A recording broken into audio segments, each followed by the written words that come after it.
the Town of Acton Planning Board meeting for October 2nd, 2025, at 6 p.m.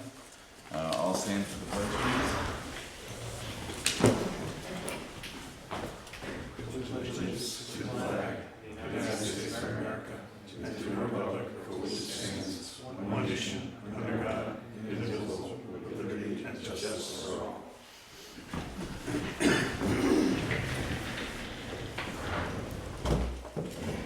This is Roger from Altman.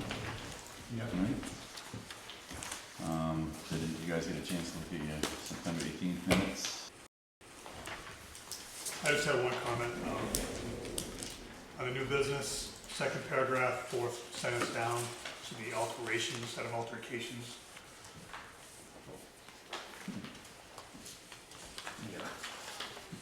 Yeah, you got the same. I got one here too. Did you say second paragraph now? Yeah, the fourth sentence, instead of altercations, alterations.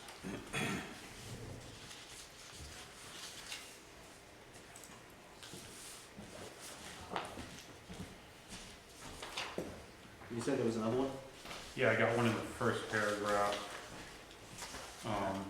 1, 2, 3, 4, fifth line down, starting with 4 new concrete piers under the structure to Right. re-level instead of revel. But that's all I know. Okay, right. He did. He did quite a bit.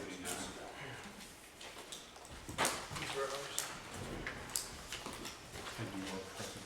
Yes.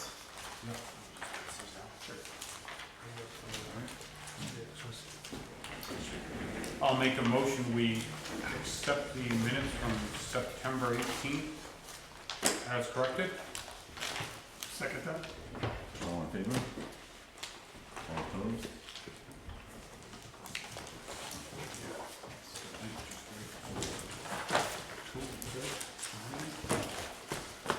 All right, new business, Apple Valley Development LLC, 559 Route 109, tax map 148, lot 001, application for site plan review and amendment for existing conditional use. Yeah.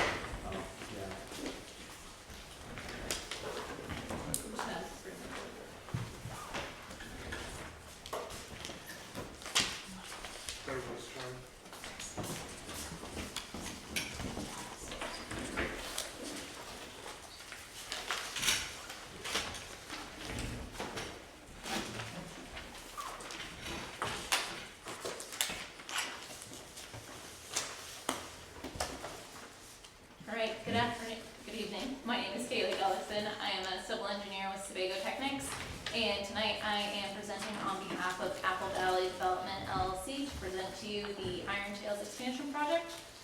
This project entails converting some of the rear warehouse space down in this area to 4 commercial units. Those units are about 800 square feet each. And then to go with those commercial units, we are actually adding this parking lot to take care of all of the required parking, as well as some overflow that comes from the restaurant. In addition to those two things, we are proposing some stormwater management facilities, walkways, and some additional landscaping. Kind of tonight why I'm here is really just to introduce the project to you folks, get some questions. Yeah.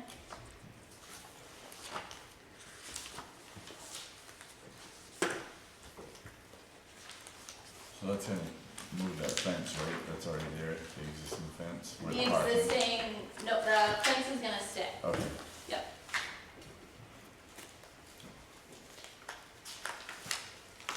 I have a procedural question, and maybe you advised him of this, Jason, but it's the, we've got 2 things before us. One is a conditional use modification, Amendment to conditional use, yeah. and then a site plan review. 2 different things. We can't do the site plan review until we do the conditional use. Why is that? The site plan review is for the 4 commercial seasonal businesses that require the addition of, what, 15 parking spaces? And yet they're asking for 100. So that presumes that the conditional use will be approved.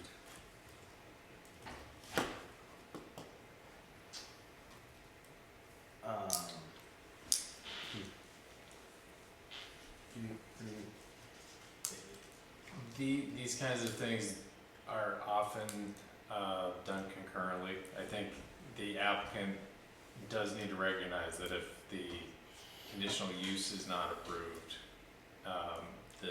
the site plan changes that are going along with that would also not be approved. They'd have to amend that so that they could still expand their parking lot if they had an overflow issue that needed to be addressed. But that would be proceeding without any change to the conditional use.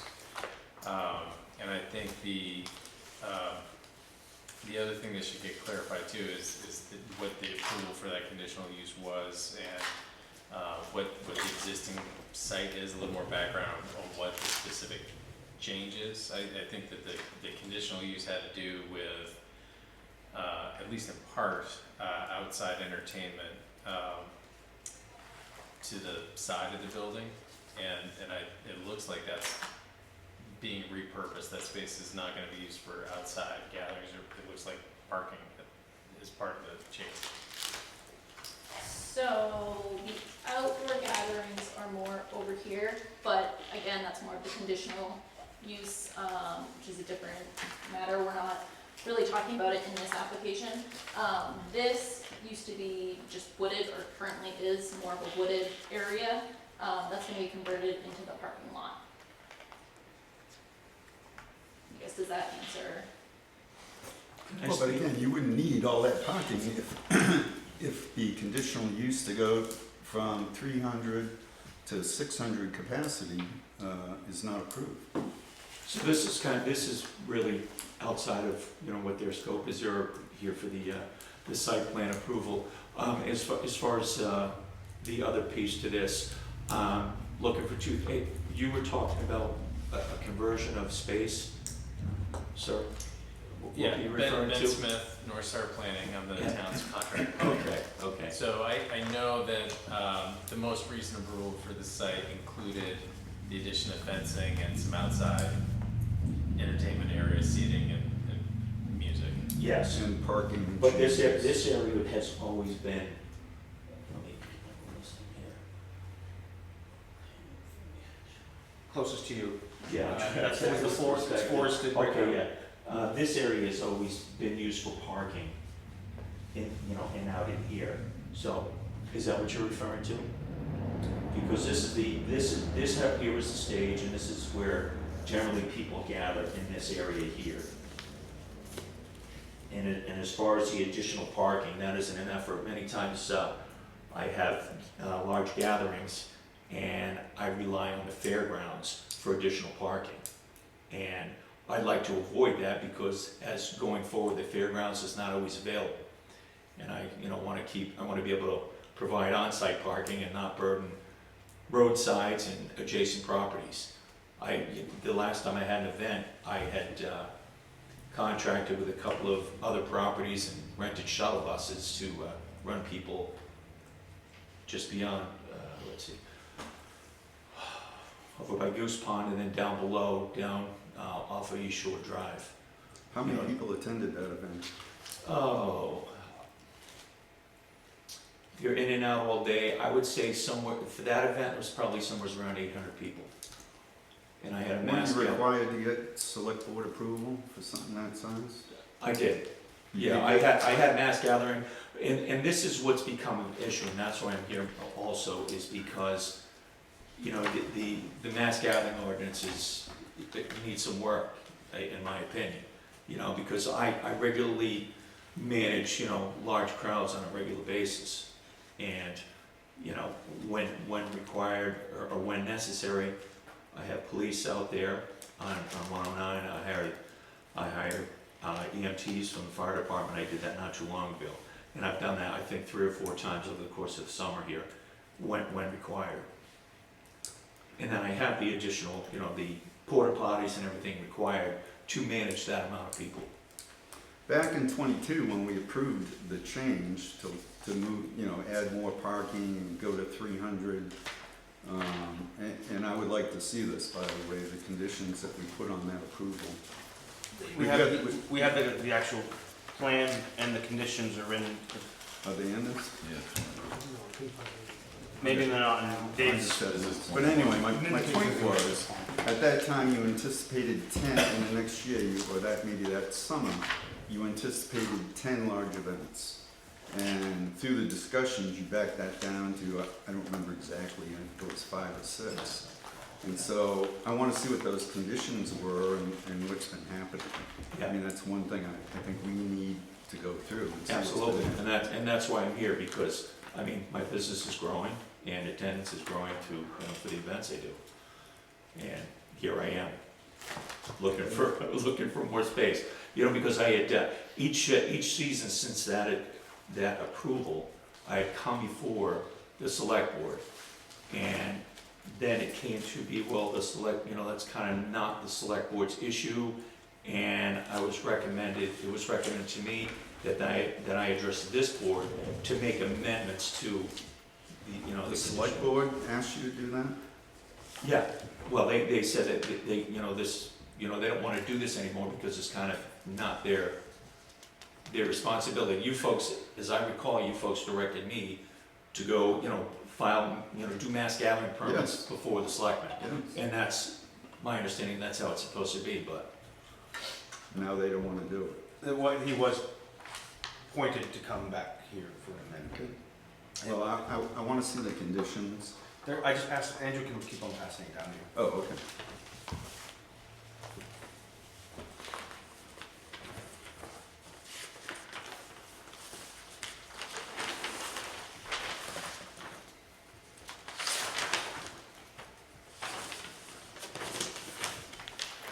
So in terms of the 4 commercial spaces, you're gonna be just renting those? I plan there on any doing plan for- myself, I plan on operating a coffee shop on the Yeah. one closest to the rear, and then the other 3, I don't know, potentially a tattoo shop, but the coffee shop, my plan there is to have that beyond seasonal, because I'm looking to employ my kitchen staff beyond the seasonal, so I can keep them, because I've got good health, and I want to do all I can to accommodate them. You'll need to amend your plan to include snow plowing then. You ignored snow plowing in your plan because you said you weren't open in the winter. Well, I mean, I plow it any day. Right, but I mean, it has to be. in So the that plan. has to be in the plan, that's fine.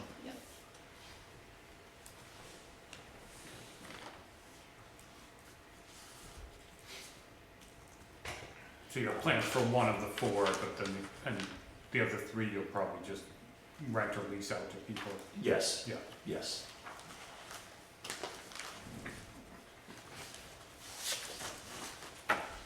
This isn't what I'm looking for. The minutes are, everything's just scattered through the minutes right now. This was before Dave was here and before I was doing them myself. This is when I have minutes from before I was Oh, hired, yeah. between Ken was there. There's, the amendment should be on there about the, Oh, here's one of it. No, it's here. I was looking for the time frame. yeah, it's in there. So outdoor entertainment is limited to Saturdays and Sundays between 1 PM and 5 PM. And during bike week, you could go Tuesday through Friday, 12 to 4. And so is that what you've been doing, 1 to 5? Yes, but when I had a evening show, because I was outside of the agreed on conditions, I would come for a mass gathering, even though I wasn't gonna be above, even in the cases where I wasn't gonna be above the 300 count, the fact that I was having live music outside after that, I would come for the, come before the select board. And they would let you do it even if it wasn't a mass gathering? So it seems odd to me. I guess I don't understand the question. Well, They you were had to go to approving that them if as you're gonna mass have a big gatherings. event, right? Yeah. Never mind the times the music, if you were gonna have a big event, you had to go to it. And that big event, I guess, could have asked for different times. If the event wasn't a mass gathering, why would you even go to them? to have music after 5, because you're limited to 5. with your Well, basic because size. if I recall correctly, on the mass gathering permits, there's a line item about noise or something of that nature on the application that the town puts out. And I had spoke with the code office earlier in the season saying, you know, I think that the mass gathering permit needs to be revisited, you know, or at least fine tuned and, you know, expanded. It's kind of limiting, you know, the information on it. I can put on what I'm doing. But that's separate and distinct. If you're gonna go over your 300 and you have to do the mass gathering, okay. Yeah. If you're at 300 or less, you're not supposed to have music after 5 on Saturday and Sunday. Well, I don't, if I could see the, is there a copy of the mass gathering permit? I can go see if I can. Because there's It's not one of mine. I thought there was a line item about noise on there. You know, It probably exempts you from the stipulations of the ordinance on a particular day and time. right. It could be louder than the ordinance dictates, is what I would think. I don't think the mass gathering May 10th, is in the zoning ordinance. I think it's a separate document. is that what you're kind of going on? Jason's gonna pull it up. Yeah. I just, like I said, I recall there was something about noise. I think that's one of the biggest issues. The noise? Yeah, clearly. Did you ever do a professional noise study, like we talked about on May 10th, 2021? You said eventually that you might do where is it? I lost it, like a professional noise study? Yeah, I spoke with I don't know what year it was, it might have been short around that time. I spoke with a noise engineer, and he indicated that could, you know, I could be within the noise ordinance during daylight hours, but he says at night, something to do with the atmosphere, sound travels at night. So he says, I couldn't, you know, I couldn't guarantee that you're not gonna exceed the noise ordinance because something to do with the atmospheric pressure at night.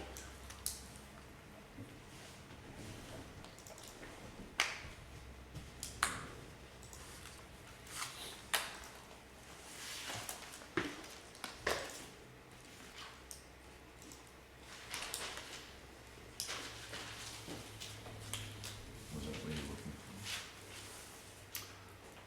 looking It's two separate and distinct things. for? Right.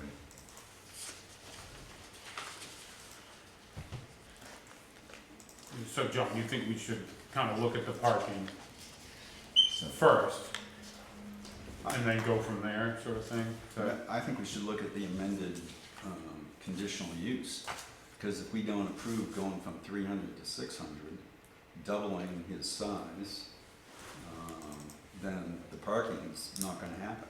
It's way overkill for 4 seasonal, well, 1 won't be seasonal, 3 seasonal and 1 year-round small business. I think the Yeah. requirement in their paperwork was 14 spaces. So Yeah. they could add 14 spaces Yeah, and take down all the forests. right. But when it comes to traffic study and all the state standards, regardless of whether it's seasonal or not, I still have to meet those standards as if I was year-round.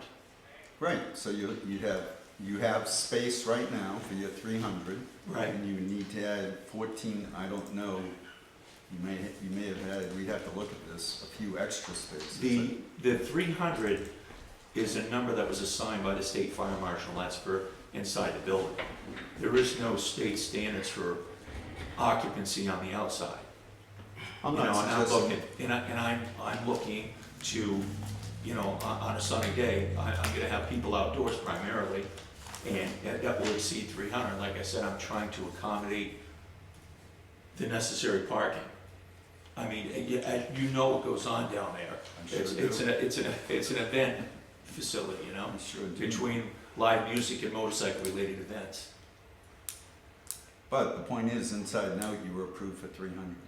Yeah, yes, yeah, but that number was even before I owned the property. Well, that's what we approved last time. Yeah. But like I said, I'm here because of growth. I mean, I'm in business to grow it, And I'm looking for the space to be able to do that and accommodate my customers on my own property. Mr. Chairman, I asked the town administrator, Jen Rue, to come out and explain why Greg is here, because it was kind of the select board that pointed him to change his conditions to stop coming for the mass gathering, and she's been more involved with it than I have, so she can explain it to you guys. So there's been some miscommunication, which I feel like we've cleared up well in the last year or so, and the board has taken a stance to come to the planning board and try to have it cleared up.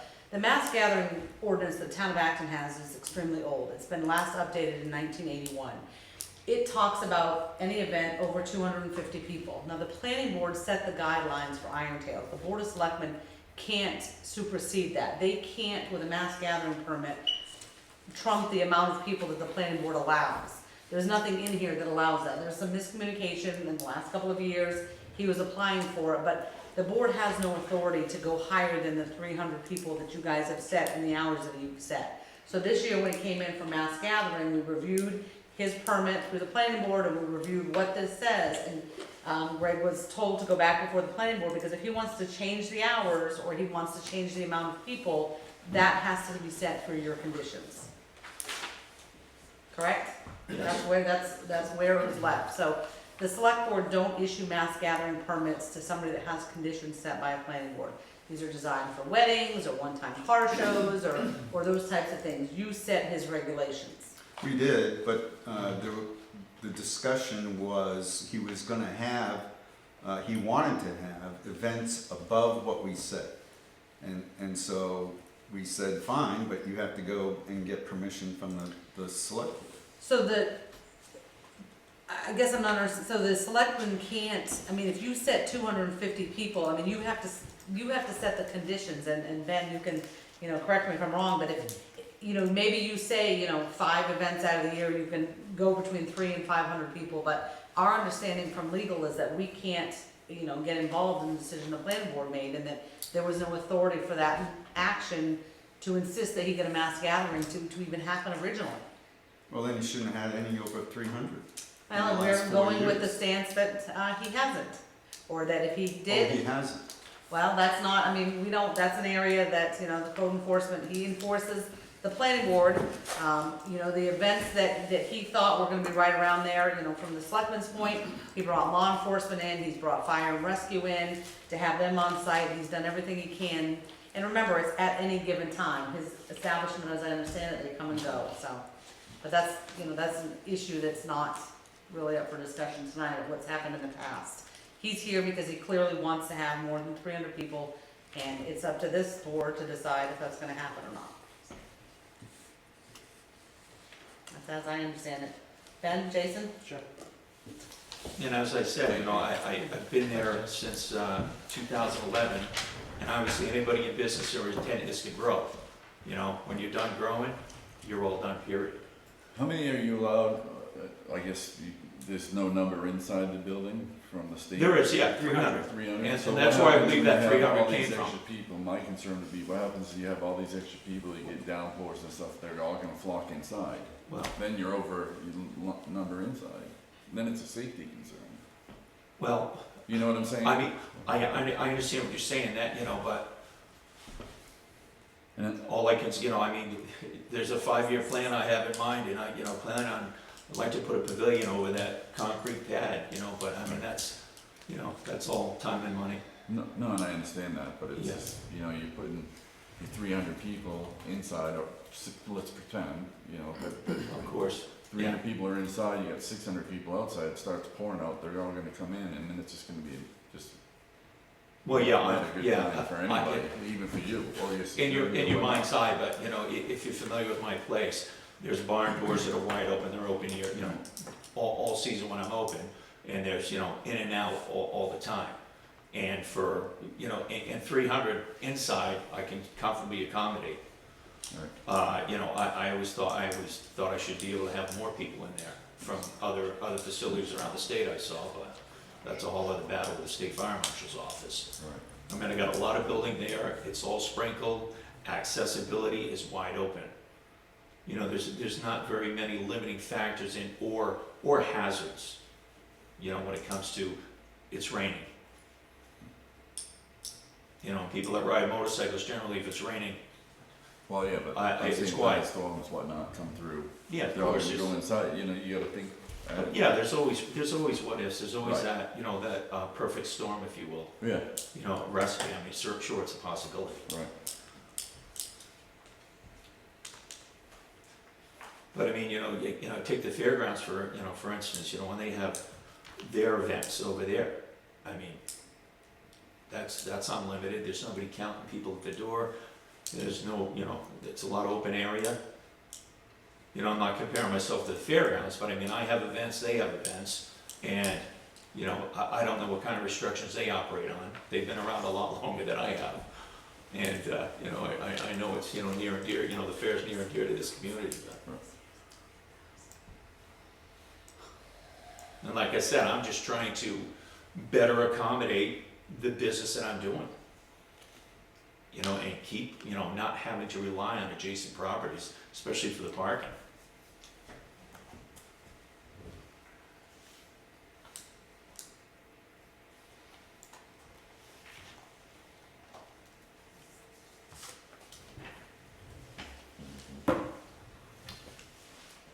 Yeah, no, I mean, right off the bat, I don't want to be the one who stands in the way of growth by any stretch of the imagination. But in terms of, I think safety is probably my primary concern as well. And so I would want to look at more or hear more from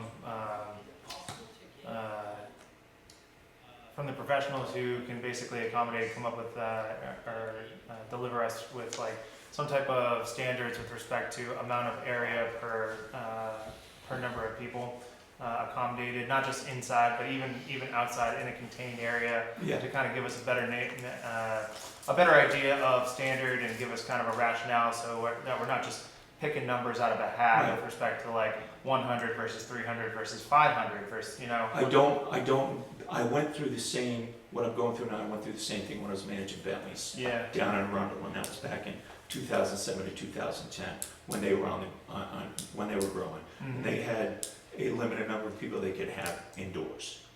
And then there was, at the time, it may have changed, but at the time, there was no restrictions outdoors as far as the number of people go. And when I do have additional people, you know, I said it, I'll say it again, I have porta potties outdoors all summer long to, you know, manage that extra business that I have.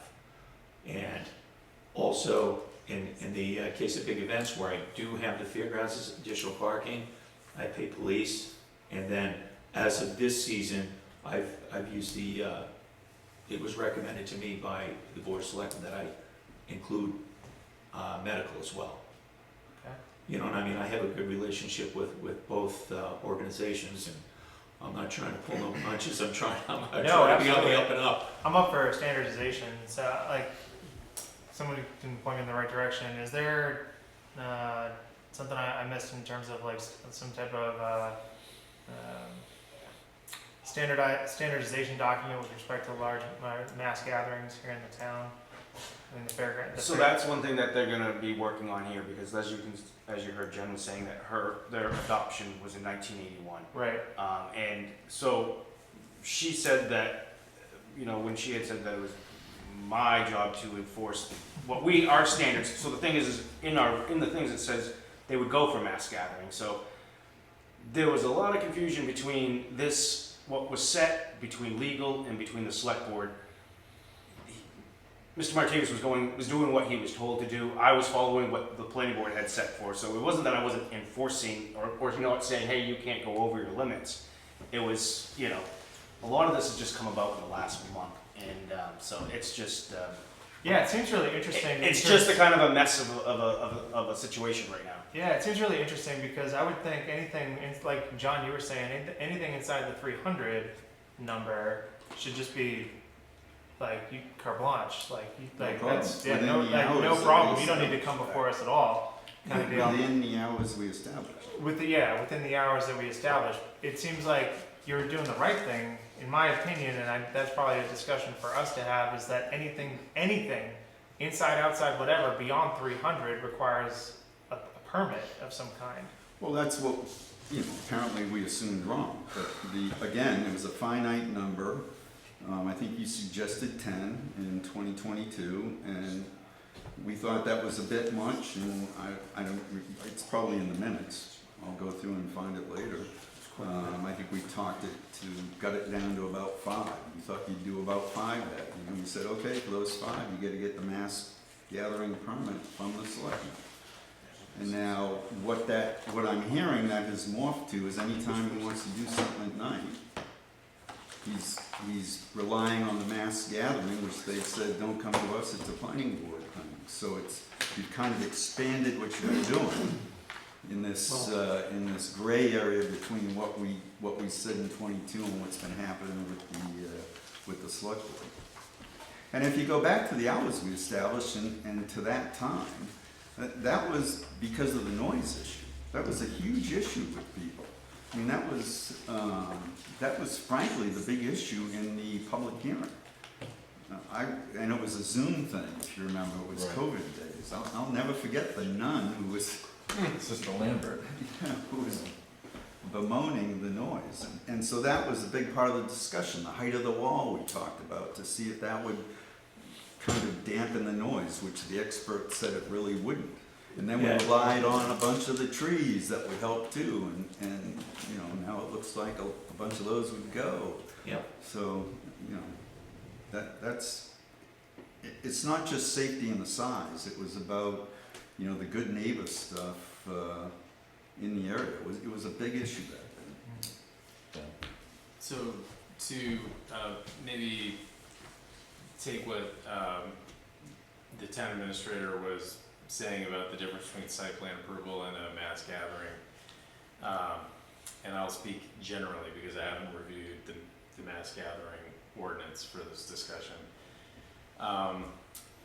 Part of site plan approval is looking at the capacity of the building, looking at septic capacity, looking at traffic, all of those criteria. So it is possible that someone could bring a facility that goes through a process for, has a capacity for 500 or more thousand users on a regular basis. That can happen, and it does happen routinely through site plan and communities all over the state. So that the town, as part of the review, is looking at all of those things. Safety, the building itself, traffic circulation and parking, intersections in the vicinity.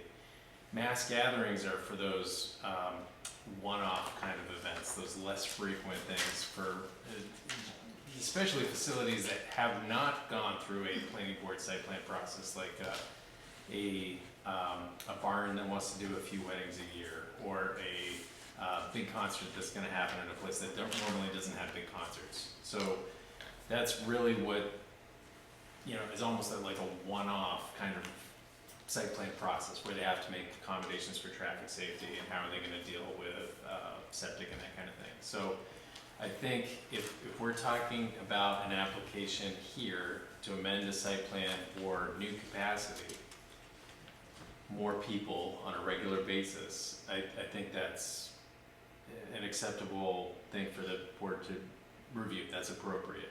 Sure. But I do feel like you should be asking the applicant, and the applicant should be preparing all of those normal site plan standards that have to do with the review criteria. And in addition to that, for this particular use, where it dealt with outdoor entertainment and operating hours, those will need to be part of this review as well. And I think we've gone kind of right to the how many people and how late, and where's the music, but I think there's also going to be a lot of information that needs to be presented around stormwater as it relates to the pond, traffic as it relates to that intersection that has had at least one other project approved since the last time this was in front of it. the planning board. I didn't see anything really about septic capacity. I know that building capacity, the fire marshal really cares about how many people are in the building. Yeah.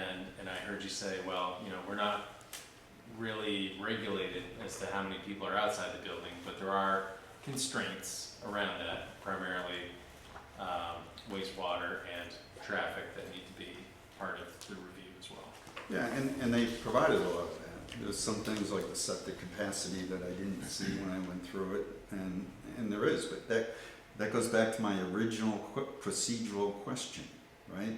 So the site plan review focuses on 4 new businesses in the building, right? 800 feet apiece, which garner 14 new parking spots, and yet also adds 100 more spots for the overflow for the saloon and the concerts. And to require that, they need to have the conditional use go from 300 to 600. So my original procedural question is, how do we address that? Because even if we address the 300 to 600, we need a lot of the information like septic and that sort of thing in the conditional use review. So it's a procedural question. I'm with you 100%. And they have provided a lot of that information. You know, the stormwater runoff and things like that. And the drains that they've identified. A lot of that's there. Needs to be looked at in depth, but it's there. But again, it's, you know, it's all Mark's next if we say you can't go to 600 people. Well, I mean, what if we redefine the business type, you know, as opposed to a restaurant, saloon, an event center? But mind you, you know, this is a seasonal business, and we see significant amounts on weekends only. You know, that's what we're doing primarily. I mean, I get great support locally in town during the week for food and all that, but I'm saying when this is in question, what we're discussing, it's on the weekends. It's on the weekends when people are not working, they're riding their motorcycles, or they're just out looking for some live music. Because just because you don't ride a motorcycle doesn't mean you don't enjoy live music. I mean, it's two different, you know, I mean, I have the good fortune of serving all walks of life. So, I mean, granted, you know, my focus is people that ride motorcycles, but also people that enjoy live music. So, do we redefine what I'm doing down there? I don't think that would make a difference. What you call it, I don't think it would make a difference. So where do we go to, you know, like I said, right now I'm allowed 300, how do I allow 600 people on the property? Well, you've asked through this conditional amendment, conditional use amendment. Yeah. That's my procedural question. I want to figure out how we address that. Okay. Up to now, I told you I've addressed it, additional porta potties on site, and I just put them there and I leave them there, instead of bringing them in every weekend, you know? But in the same token, I am not in excess of 300 people at any one time, most weekends. I mean, I do have some large events, I have some large music shows, and then I bring in additional porta potties on top of the ones I have to accommodate that, as well as police and fire. So I in good faith address the issues at hand that you're discussing. Well, except for the good neighbor issues. And again, if you go back to the public hearing we had in 2022, that was the major issue. That almost unanimously was the issue. And so hence that's why we said 1 to 5 for the music. Right? That's why we said that, because of that issue. You agreed to it. We signed off on it. Well, like I said, that was then and this is now, and we're talking 14 years. Right, but you know, and there's growth and things change, and you know, my business is evolving. It was 2021, because I wasn't part of the town then, during the public hearing. I came in once, it was just, they were coming in with the approval letter, so I wasn't part of any of that, so. I've only read what's going on. And I think if I could, Mr. Chair, I think procedurally that really is almost why the site plan and the conditional use need to go concurrently. If we're talking about changing the hours of music or the amount of people, like as part of the condition, the site plan needs to reflect that. And it's very possible, as you know, as part of the early discussion, to say, well, you're asking for this many people, but your current version of the site plan can only accommodate this many for traffic or septic or whatever it is, and that would result in, you know, updates to the site plan based on the conditional use. I guess, you know, theoretically, the board could do one and then the other, but they do seem to be intertwined.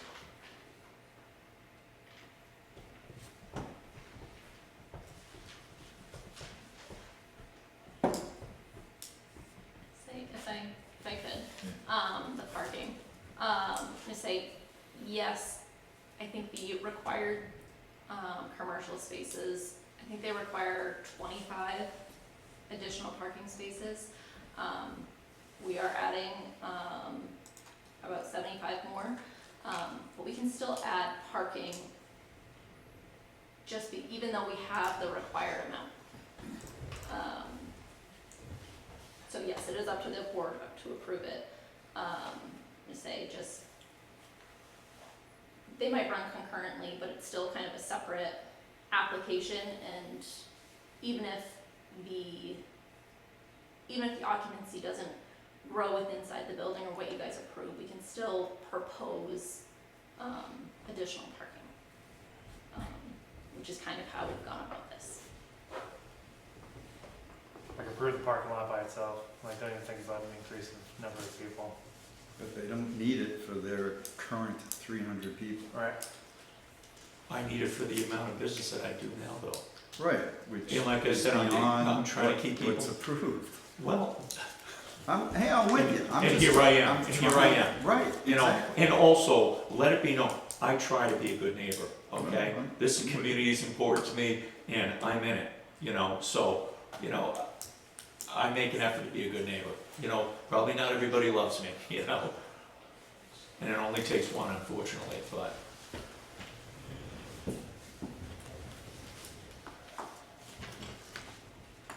All right, well, I think the board has quite a bit of material to review, and we have a good sense of what we're proposing. I don't feel like we're gonna really get too much further tonight with the discussion. We're just trying to get our bases squared away and understand what you're proposing, and Yeah. try to noodle with some of these procedural questions, and I feel like it would be useful to take some time with the documents before we continue the conversation. Yeah, I'd agree with that. Can we nail down exactly, so just in the plainest of language, exactly what we're asking for? We're asking for, So the site plan approval is for the expansion of the 4 commercial units. okay, 4 commercial units. Yep. Okay. The gravel parking lot expansion in the rear. Yep. That includes 75 passenger vehicle spaces and 30 motorcycle spaces, What was the last part, sorry? 30 motorcycles. 30 motorcycle spaces. Stormwater management over here. Some additional landscaping. 4 commercial units and an expanded gravel parking lot. That's what we're asking. That's like concrete. That's the That's site the plan. site That's plan. one, that's the Sebago Techniques piece. Okay. My piece is coming up to speed with the business I'm doing currently, and proposing an amendment to the conditions that I, you know, that are on me now. I'm looking Specifically to- hours? Looking to, well, I'd like to do some shows outside at night like I have been. And, I mean, my hours don't change, and when I'm outside, the music ends at 10 o'clock. I'm sorry, that's what I mean. I'm sorry, that hours But it was supposed to end at restrictions. 5 on Saturday. No, and he Sunday. wants to expand sorry? it to 10. No, I said it, but Yeah. he just said it ends at 10. It's supposed to end at 5. No, when I have a show at night, when I came and got a mass gathering permit and I did shows at night, it was When at you 10 got a o'clock. mass, Yes, Yeah, okay. yeah. So, talk about that. So this allows me only to have entertainment till 5 PM Yep. outside on weekends. Yep. And bike week. So I'm looking to have some shows in the evening that would end at 10 o'clock over the course of the season. Somewhere's an area of 5 to 8 shows in there. It all depends on what comes down the pike for me. How many did you have this summer? I would have to get my calendar and I'll have that number for you next time I come back. Okay.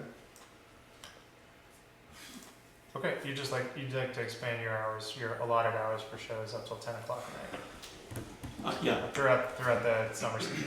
yes, yeah, and I would agree to it, and I would agree to the amount of evening shows I would have over the course of the summer as well. That live music Right. after 5 PM, if you will, Yeah. outdoors. How big is that parking lot that you're gonna make? I can't see the numbers. Gavin, so sorry. Go ahead. I was just gonna add something to Andrew's checklist. It seems like he is asking for Just added, Just so we know added exactly what we're capacity, looking for, yeah. added standing capacity. Yes. Yeah. That he is asking for that. 300 to 600, I think is what it was, or something. Yeah, yes. So that is, Okay, that should go on your checklist. yeah, absolutely. And that's Indeed. a big change, which is, but like he said, that's what his business is demanding, so to speak. And, sorry to interrupt, but No, that's. over the course of the summer, there are times when I have 600 people on the property and it's very manageable. I got a lot of space. I got a lot of space, and there's no safety issues there. Outside of, people, I can't protect people from themselves, but that's a whole other story. But, there's no safety factor as far as the space goes. And then, like I said, I accommodate with the porta potties, the regular, when I have a push and I need additional toilets, for lack of a better way to put it, they're there and available. And you're asking for that 600 every night that you're open, every day you're open. Oh, yeah, Correct. yes, Yes. yeah, Okay. yeah. No, yes. just so we're clear, we just want to be clear that it's not just on 600 specific days. Well, on the weekends, on the weekends is when I do events. I mean, for me to do an event during the week is, outside of bike week, is kind of pointless. And even during bike week, I mean, we're not, this isn't Laconia. I mean, I do most of my business during the day, because at night, generally, people are back in Laconia at night. Yeah. So I've got a show on Friday night and Saturday night of bike week, after hours, and after 5 PM. So by weekends, you mean Friday, Saturday, and Sunday? If I'm gonna do a night show, it's gonna be Friday or Saturday night. However, I don't wanna limit myself, because if I can get, Blackberry Smoke, for example, if I can get them and they can do a show on a Sunday night, I wanna be able to have that show. I don't wanna limit myself to where every time an opportunity comes up. I mean, I'll limit myself as far as the number of events I have outdoors after 5 PM. But I don't wanna just say, okay, well, these are gonna happen on Friday and Saturday. In the regular course of business, it's definitely would be on Fridays and Saturdays, and I can't, many times I've had, over the years since this approval, I've had events that were scheduled, music shows that were scheduled for outside. It rains, we're inside. It's not a capacity issue, it's not, it's just, every band that I have, they all wanna play on the big stage and wanna play at night and all that. But, I just tell people, listen, I can't do it. And, like I said, I have no problem limiting the number of events I do outside at night. Because, in the name of being a good neighbor. Down the road, when I get a pavilion up and I have better improved ways of retaining the noise generated, that will be different. That'll be different. I guess that's another thing, Andrew, that we're looking at here, is he's asking the noise regulations to be basically waived, because during the mass gathering permit, It's 70 part of the permit, 70 decibels, right? I believe 70 decibels, I believe, at the property line for a mass gathering, I think. I'm not 100%. right, the mass gathering permit, sort of reduce the standards, so to speak, Mhm. for noise. Yeah. And so if we're not dealing with mass gatherings anymore, we are gonna be dealing with Good neighbor standards. the noise. Well, and he is asking for effectively I don't know if it would be a waiver or variance from Variance, yeah. a variance from the noise standards. At least on those Friday, Saturday, and potentially Sunday nights, but potentially, so that's another thing that we are looking at. But also, you know, I mean, the standards are the standards, and I may meet the standards at night. However, that doesn't necessarily mean somebody down the road agrees with the standards. You follow? Oh, absolutely, but we're trying to right now, we're just trying to narrow There's down a lot, unfortunately, a lot of gray areas. Yeah. what the different aspects are that we are gonna be considering in this application. I think it's basically impossible for you to do what you're doing and meet the standards of the Good Neighbors policy in terms of noise. So we need to consider that. And Good neighbors policy in that decibels we talking? yeah, Are we talking, yeah? Okay. yeah, and especially with the removal of extra vegetation that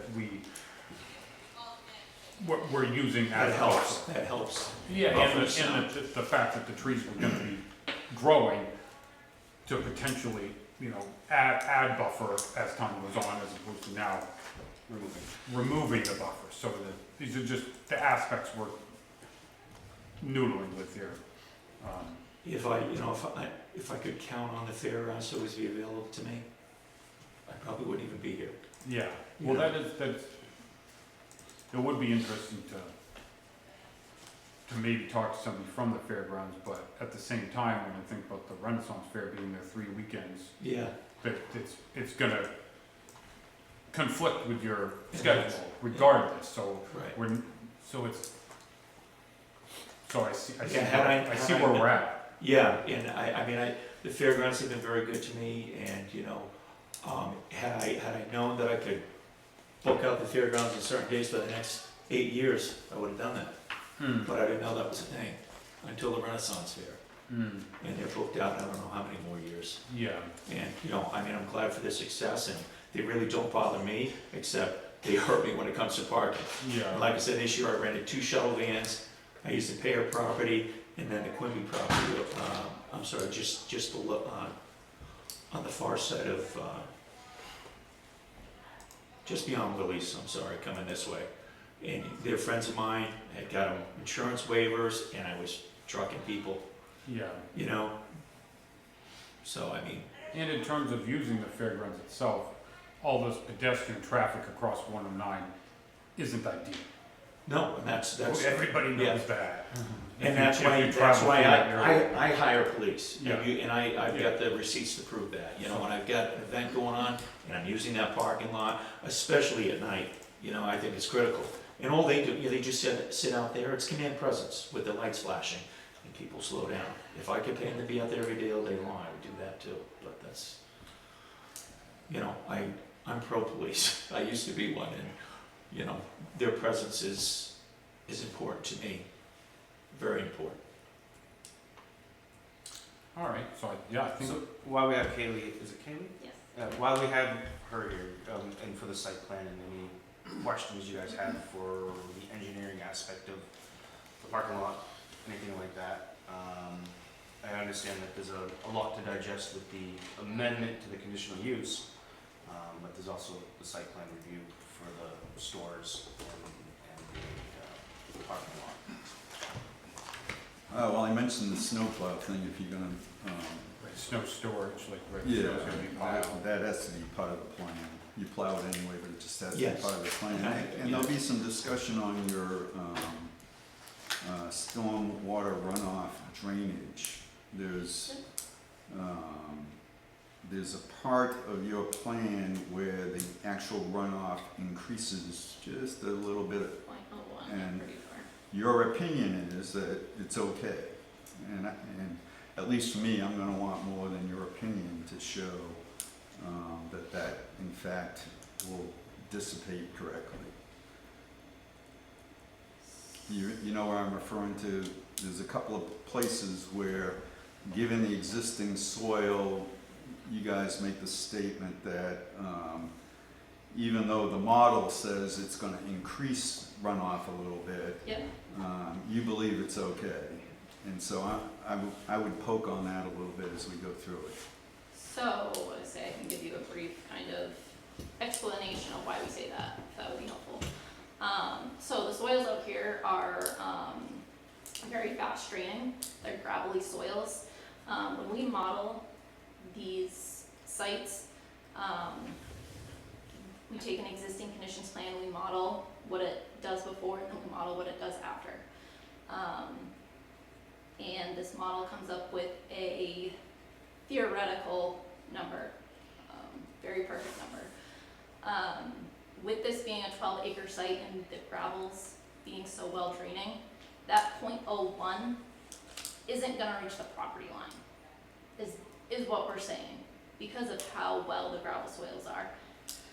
The problem with the model is that because we are adding what we call impervious area, the gravel parking lot, that's an increase in the number.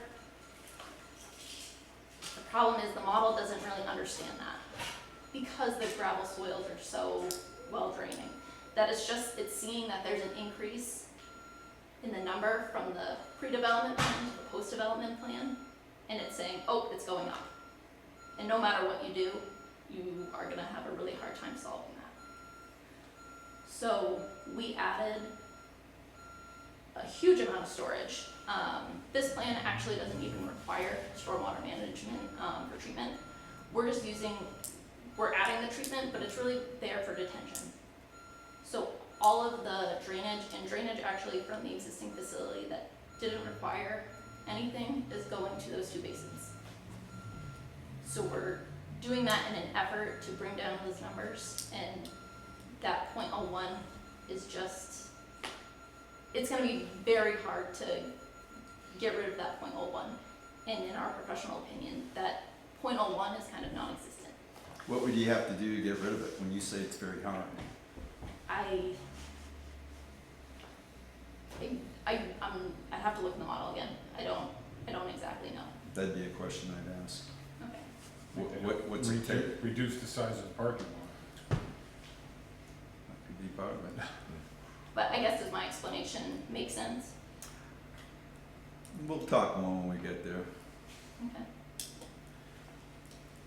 Mr. Chair, I think one of the things somewhat related to that is there's a zoning standard that I believe in the zone is 50% maximum lot coverage, and that is like structures and impervious areas. And with this addition, I think it's definitely approaching that. Is that Entire Is that parcel the is about case? 12 acres. so? We shouldn't be close to that Okay. at If you all. have a 12-acre parcel, I Alright. guess it should be good on that. All right. But it's bisected, half of it's rural. Does it matter that we're working in the commercial zone? So I'm gonna say the zone line is right here.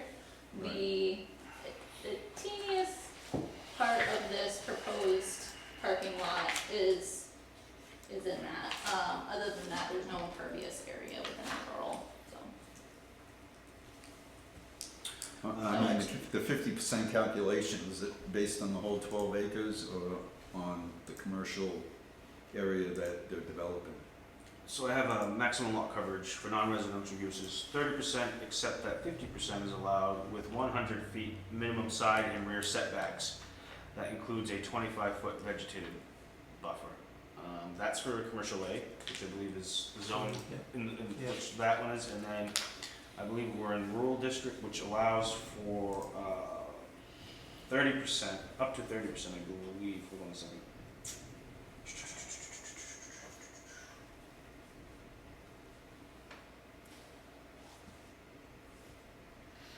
Maximum lot coverage for non-residential uses is 30% for residential. For rural, excuse me, for rural setbacks, or rural lot coverage. It's 20% if it's for residential, which is obviously is not.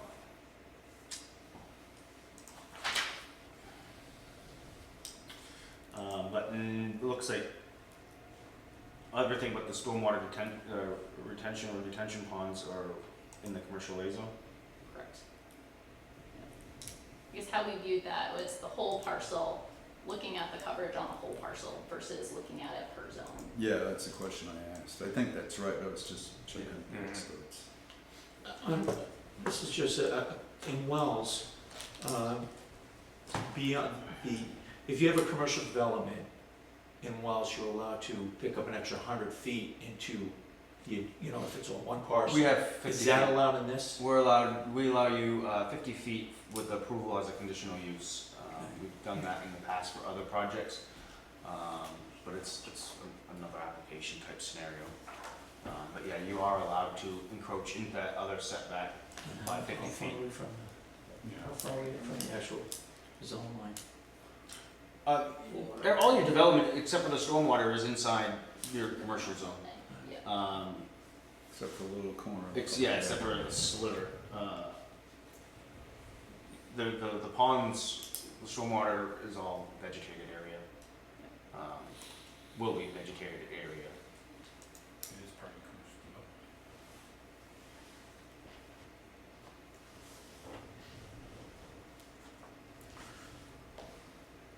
Alright. Okay, yep.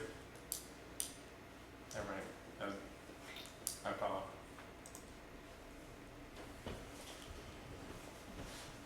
So I guess we'll see you next time. Yeah, I think we know what we need to look at, right? In terms of Yeah, there's like what we need to talk a about. few different avenues that we need to Yeah, read up on. right. I mean, I think the one final thing I would say has to do with wastewater, and generally, I agree that the portable toilets are totally acceptable for those one-off kind of, larger events that if they're only happening a handful of times a year, but if the day-to-day capacity is being proposed to change, that I will need to review the standard and see if that's gonna be an acceptable way to have a facility operate on a normal, ongoing kind of day-to-day capacity. Yeah, I I didn't don't see know. anything about capacity on your existing, on their existing septic system. I didn't see anything. I might have missed it. We can, I don't think we included it, but we can include that. They did ask for a waiver too for the well. Yeah, so I included, that waiver is not, there was some miscommunication on that. I have new waiver sheets for you. We are not asking for a waiver on any subsurface disposal. I thought you asked for a waiver because the well was inside of 300 feet. That well is not used. That's just an existing, Oh, okay, so you Well. use the other well as the Exactly. well. yes.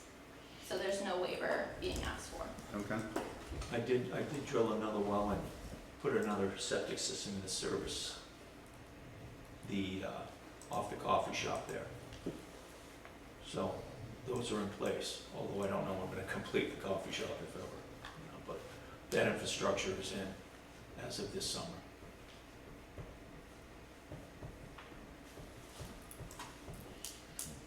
Come back next meeting, or you wanna come back next meeting, Jay, or? On that note, I'm gonna be away on Moose Hunt the next time you folks meet, so if we could schedule it for the following. First, me and Greg had talked about doing for the conditional use amendment part. I don't know what you want to do with the site plan, but because I won't be around either, I'll be out doing the first week in November for coming back. It gives the board plenty of time to review and look at some documents, think of anything that they want. It also gives Greg some time to come up with some solutions that the board has presented. That flies me.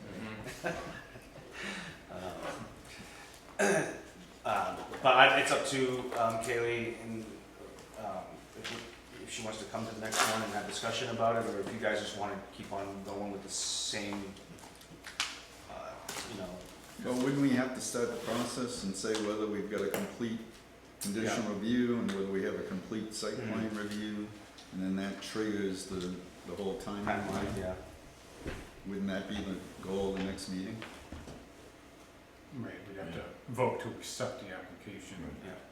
to start the clock, which we're not doing tonight, because we're still review, you know, we're. Yeah, and It's- I didn't ask Ben to prepare any kind of planner memo for this one. I felt it would be good to have, there was a lot of moving parts, so have a good discussion and kind of get an idea of what was going on. And he would be able to provide us one for the next one. Yeah, that would be good. You know, this was more of an informative, let's see what's, you know, and then, so we can take it all in and digest what was happening. So we're looking Okay, at so- first meeting in November. Yeah, and then is that the point that we're gonna have the discussion to try to start that clock, like you said? I think we have to, Approve. we've got an application. And Potentially. in her defense, she just found out about the conditional use this afternoon. Not approve it Or- or deny it, it's just to Or start the accept it. process. Yeah, accept Excuse it. me, We've got to excuse complete, me, accept it. yeah, we've got to accept complete it. 2 complete applications. Yes, accept the complete application. We have to figure it out for accepting one application or two, so to speak. Right. Okay, all right. Yeah, they're related. I mean, some of the things we need for the conditional review are actually in the site plan. You know, it's- Yeah, well, I'm trying to think if the site plan can almost be a condition of the conditional use. Or how the conditional use encompasses the site plan. Because the conditional use being standing now, kind of, you know, being existing, isn't gonna be superseded by the site plan. The site plan is just gonna kind of join with the conditional use. Yep. So the conditional use has to be open to the site plan, so we just, Does it make sense to address the conditional use piece first? And then move into the site plan? I think it, As opposed I to think it her does. I think coming it here, does. her coming here on my dime, you know, I think, you know, there might be some stuff we can accomplish prior to. I think don't know. that the changes to the conditional use almost trigger site plan review. I think they go hand in hand. Yeah. I think it would, I could easily envision a scenario where you have discussion I know, about conditional still- uses, We're still on that. and then you make some decisions during site plan, and then you have to go back and revisit. I think it would just be a more intuitive kind of process if they were both done at the same time, in my opinion.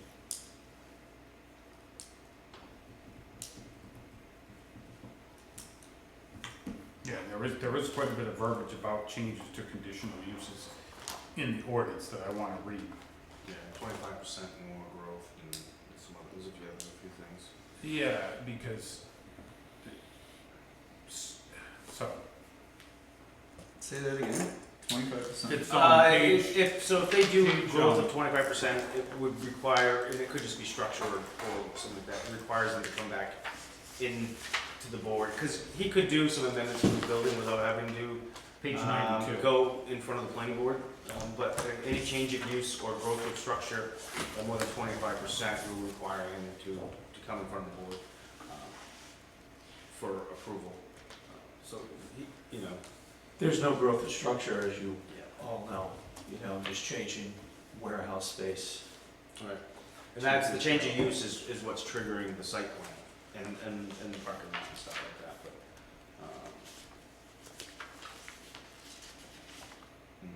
I feel like we should review that conditional use, and then, before we come back. Yep. I can't quite do it right now. yeah, there's a lot. So first meeting in November then, Yeah. Well, yeah, or do do you wanna look at it?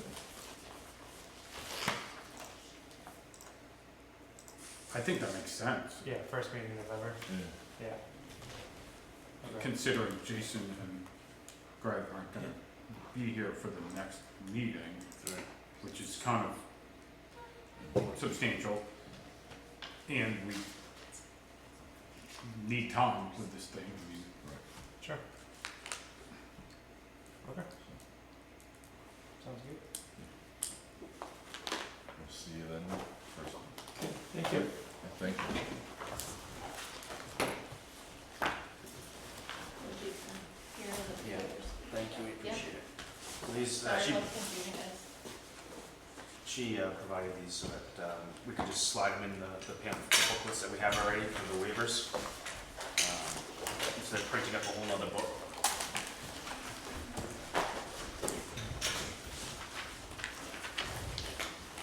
Thank you, guys.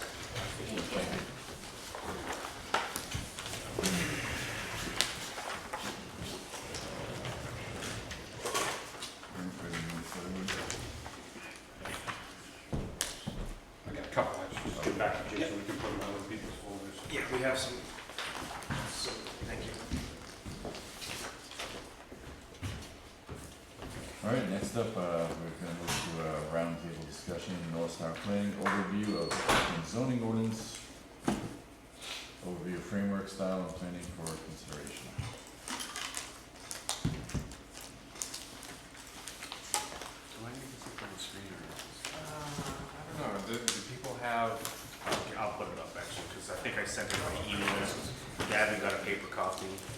Just give me a second, I'm gonna have to find it now. This is what it's, right? Yeah, it's my email's down there. so, I can wait till Gavin gets back.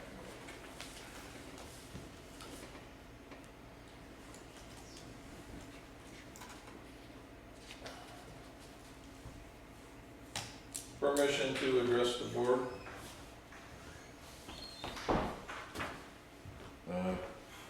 Probably not tonight, we'll wait until we move forward with the, Well, I have several questions on this matter with Iron Tales. we're gonna not discuss it when they're not here to defend themselves or whatnot, you know, answer the questions back. So, We'll have a public hearing at some point too, and I think I told your wife about that. You guys are direct abutters or abutters from across the street, so any, you know when the next meeting is, you're more than welcome to attend. Anytime there is a public hearing, you guys will be advised or be notified on it. I mean, if you want public comment, Chris, you can stick it in Is- there. but- Is there a, someplace I can access the mass gathering You can come talk to Jen Ruder, permit? the town administrator. Jennifer, okay. She has copies of it, but I would say that they're gonna be starting to amend that one at some point by the sounds of it. That's not something I'm not involved in, but, That's a select. Well, will there be public questions and comments before that gets modified? Yeah, they'll. oh, they'll yeah, you have a can't hearing. just, yes. Oh, yeah, Well, quite honestly, there was very little public comment or questions allowed with the gas station issue. So I have some concerns about that. I'd also like to point out that some of what Iron Tales said as far as times and police support may not be accurate. In fact, the times are definitely not accurate. we do appreciate your, we're not your gonna input, discuss but it with them yeah. not here. I gotta refer to the chairman to, Well, advise you to come to the next meeting or to the public hearing. Ben? I mean, I think another option for folks who are interested in making sure they get some input in front of the board and in front of the applicant before a public hearing is to submit comments in writing to Jason so that they can get distributed to the board and to the applicant. Because I think that what I heard the chair say is true, that we shouldn't be talking about a project that's no longer in front of the board and where the applicants left the room. But I think if you have questions or concerns or comments, you can submit those in writing before a public hearing. there's also a planning board, on the Acton website. Everybody's planning board emails are on there. They're not gonna respond back to you, but you're more than welcome to email them, CC all of them. But it's more of an information page, for a question and answer. So they're not, if you wanted to send them an email and address some concerns, they're gonna be asked not to respond to the concerns, and it can be brought to a meeting. So you're probably better off just emailing myself, and then we can address it in a public meeting. I felt it right to let you know that there is their emails are available, but some of them don't access it, and so frankly, it would just be better to just provide myself or the land use. You can use the land use assistant website, email address. So other than that, yeah, we'll keep the comments to that or a public hearing. This is the time that I'd like to talk because it's fresh and it's fresh in your minds. But we can't. Well, we can't because they're not, number one, they're not here and it's. Well, it's okay, so they're gonna not here, but, I mean, they can answer to anything I tell you. But the fact that we've been listening to loud music till 11 o'clock at night, That's what we're gonna have the public hearing. including for. on Friday night, All right, some Friday. We're gonna move forward, I'm sorry, And- but and- we're moving forward to what we're moved forward. You guys are gonna make a decision at some point without any documented decibel levels of this place as well. And it's the end of the year, the end of the season. That's all, I just want, All right, we're moving forward. very well. Just what I expected. Have a good night. Thank you.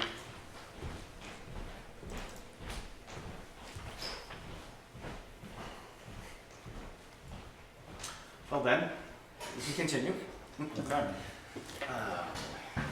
The, Should stay in the bathroom for that. we've been working on a recodification of the Acton ordinance, and what that is essentially a reorganization and renumbering of the existing policies, the existing ordinance. So there's a couple of reasons to do that. One is for clarity, to get all the like things together, so that standards aren't scattered all over the ordinance, and shoreline zoning standards aren't scattered all over the ordinance. The numbering,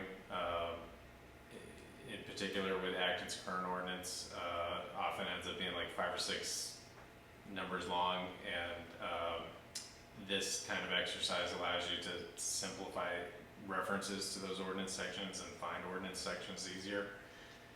The other reason to do this is to kind of set the stage for future ordinance changes. It allows you, it's kind of like resetting the document itself, so that all of the, from a very technical standpoint, all of the indents, all of the numbering, all of the fonts are consistent, and you're able to make those changes technically easier.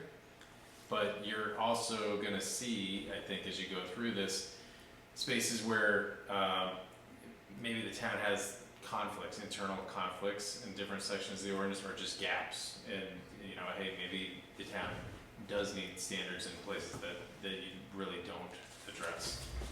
So that's the reason for the work, and we've been working on this for a few months. You got a sample, like a one-page sample of what this could look like several weeks ago, maybe a meeting or two ago, and we took some of the general feedback we heard and made a few adjustments, but I think what you received electronically at least, and I see a few hard copies, is what it looks like when it's all together. So the first page in, we have a Word document version of this. I don't know if I can. I think my computer, if you this the Word version? I don't.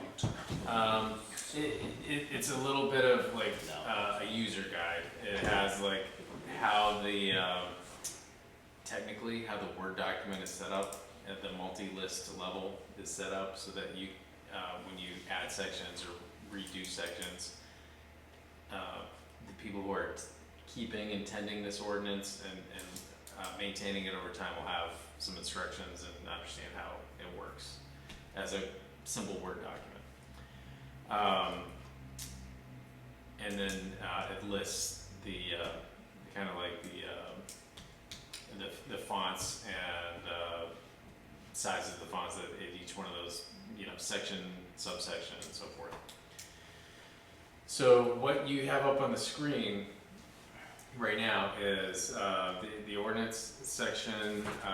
Right at the beginning is the administration section, all of the administrative items, how the ordinance is set up, how you change the ordinance, how to deal with changes to the ordinance in the future.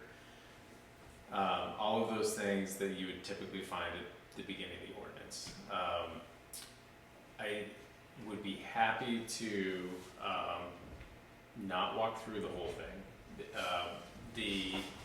The idea here is that all of the words that are in today's ordinance are going to be in this recodified ordinance. This is not updating policies or procedures.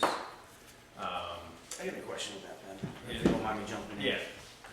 With that being said, where we're not changing any of the verbiage or the document, the document itself, other than the way it's structured, does this need to still go to town meeting for a vote?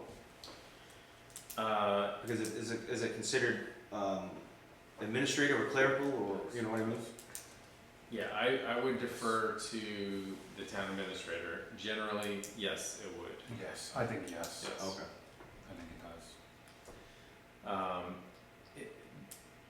Very often, I think the rule of thumb is if you're gonna make de minimis change, like if there's a comma Yeah. in here and you change it to a period, or if there's, 2 spaces after something, you change it to 1, that can be done without going to town meeting. But if it's anything more than like that kind of thing, or corrective capitalization, it probably should. No, it was just a question. Yeah. I understand. I was just wasn't Yeah, sure. and I think that's part of why we wanted to start talking about this fall, is that with the idea that this could make it onto a spring town meeting. So again, generally these types of projects don't involve a lot of back and forth because they're not changing policies, they're not updating procedures or standards. It's moving the existing puzzle pieces around, reorganizing the elements of the ordinance. So I think there's going to be some conversation about this. We want to make sure that the document itself is going to work for the town. But I think no matter where we end up on the conventions for how these things get numbered or labeled, or is there enough space between the subsections and the headings, like I'm sure we'll talk about that stuff. But again, I think the benefit of this, the point of doing this, is that it's going to make it easy to think about those procedural things, the more technical things when we update standards, update definitions, and elements of the zoning in the future, that you'll have a good, clean foundation to do that from. So you're adding no words, you're just moving words around. Right now we are, there's like a phase 1 and a phase 2 to this. The amendments, any kind of amendments that we, any of these new legislature, the LD bills that get passed that we were supposed to adopt, and quite frankly we haven't. Or, things like amendments to ADUs and things like that, or you have to allow so many dwellings per buildable lot. And we haven't really done a lot of those changes correctly, or not correctly, but recently, as well as, a few other things that we'd like to address. But that's not this. No, this is not. And so is it done? Have you intro piece, but Yeah, so, the current document is, about 80 pages. It is essentially done. What we need to do yet is, correct, internal cross-references, because there's a lot of places in the ordinance where it says, you know, see, section whatever for more info on good neighbor standards, for example. Those internal cross-references all need to be updated when you move all the pieces around. The other thing that we are going to do again is triple check to make sure that all of the elements that are in the ordinance today are in this, because the intent is, you know, we don't want to leave things behind. We don't want to, you know, have a copy paste error where you've got like a certain section in there twice, for example. So that should be good, but we will be doing one more pass through the ordinance with the existing ordinance to make sure that the next time the board sees this, that those internal references and the triple check has been done. and will you have some sort of cross-reference for us when we go through it that says like, this chapter used to be 6.3.2 is now here, you know, this used to be 5.2.3 is now here? I think that is a good thing to talk about tonight. What we had envisioned is not doing it in line with the ordinance wording. Like when you're describing that, I picture almost something like in parentheses after a section title. Or, you know, like a Word document that you made a change and it's in the bubble on the side, Yes. something like that? Yeah. I think what we had envisioned is like a short memo kind of companion piece to go with say, you know, Go with it. you know, administrative sections that were in site plan review have been moved to Article 1.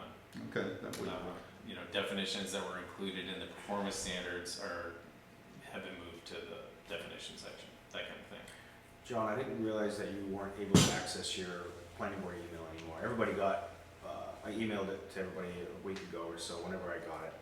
I think it was last week. If you wanna give me your personal email, I can give you a copy of it, or I can print it up for you. Either or, it doesn't matter. 80 pages, I'd assume you've done 80 trees. I'll email it to you then. No. You No, want? but I mean, that's the grunt work we're gonna have to do with this, right? So it's 80 pages, and we're gonna have to go through and take this memo that Ben's talking about, and make sure every You want page a is you covered, want a every printed paragraph copy? is covered. I'd like a printed one. Okay. We'll have a, I can make it for you if you want me to do it front and back. Front and back would be good, front and back. and it's only 40. Would you like a 3-hole punch or stapled? No, easily. We'll have that, if you wanna stop by at the end of the day tomorrow, we'll have it. Anybody else who wants one, just let us know. Yeah, I'm gonna take one too, just because, well, here's the question, should we get one now, or should we wait till all of those references have been corrected and that kind of thing? Because That's what a I, good point. because what I If you envision, find some change. I literally envision like doing this, right, like, over the course of a couple weeks. Yeah, it's gonna be grunt It's work. gonna be grunt work, so, but it's gonna get confusing if the references are all screwed up, so. I almost think we should wait until Yeah, the almost finished product Okay. and then get printed versions and then we can go through it. yeah, I agree. Do you think you can do that in the next couple of weeks? Yes. Because I'd like to get moving on this, because we do have, our timelines are different now, and we're no longer,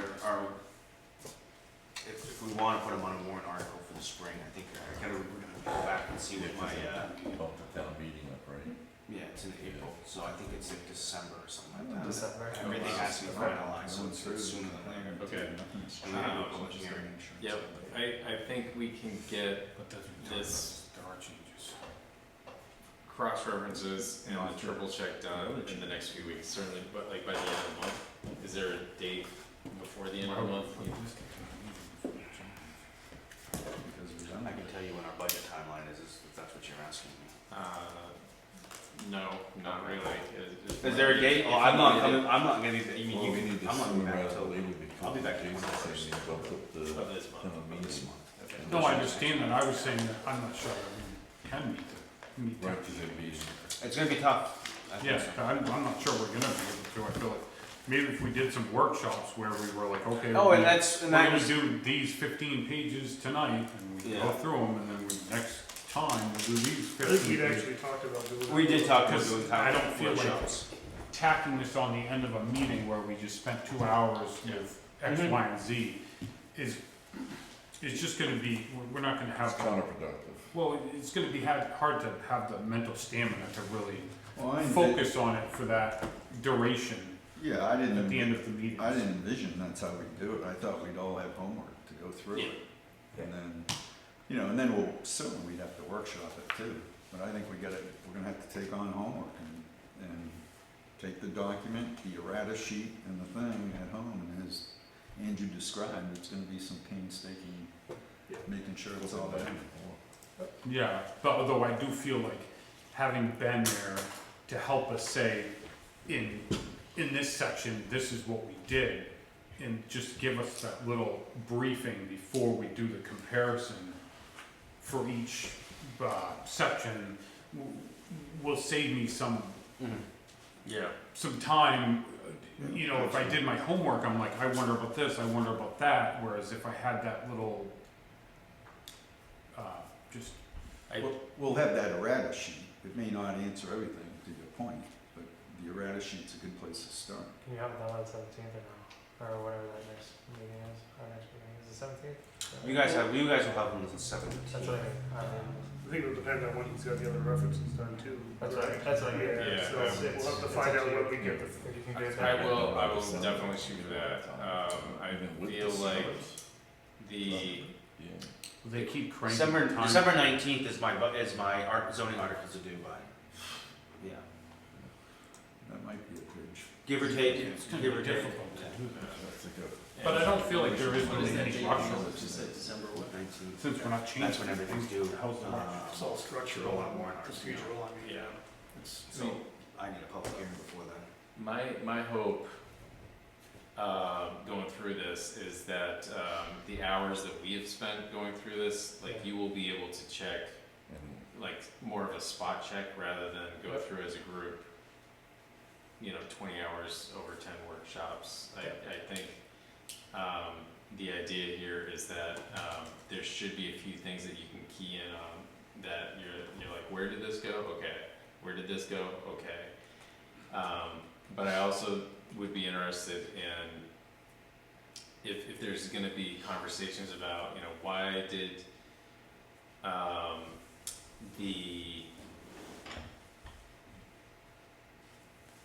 dimensional standards that were in every single ordinance talk to us about this table where all the dimensional standards are in one table now. And my first take on this, I was like, man, that table it's a full page table with the zoning districts across the top and the dimensional standards down the side. Thank you. And Where is it? Oh, Yes. something. that's the redone use table. So that has consistent formatting as you go down through. That's several pages, like it is today, except the difference is it's got more consistent formatting. It's easier to add lines as I the like town having adds the notes on the side. changes the Yeah. uses. Yep. User friendly. Because I can never remember what ours. And so one other thing that I'm noticing is there probably should be a table of contents at the beginning that would be useful for the review. But the dimensional table does not exist. This exists in the ordinance today in a different format. The dimensional table is new, and it's under zoning. Yeah, I think you were in the right section, maybe you just went by it. What were we talking about? The dimensional table. Just scroll up till we see another table. Yeah. Thanks, guy.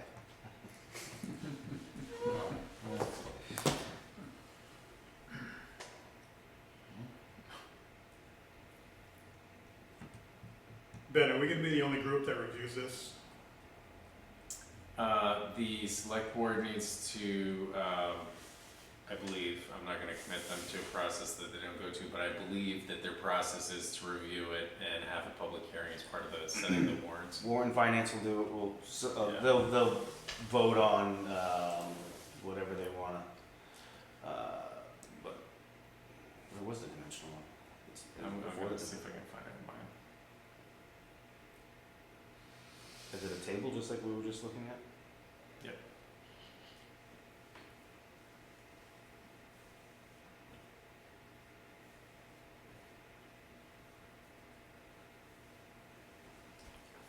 So, you know, questions about like not only where is this thing, where did this go? It'd be more like, you know, the whys of, you know, why did you decide to? Yeah. Another example would be the shoreline zoning, is currently, those standards are everywhere in the ordinance right now. And we've, brought them all together. That was one of the things, if you think back a couple of years ago when we did an audit of the ordinance, you know, one of our recommendations was, you know, you should recodify this thing.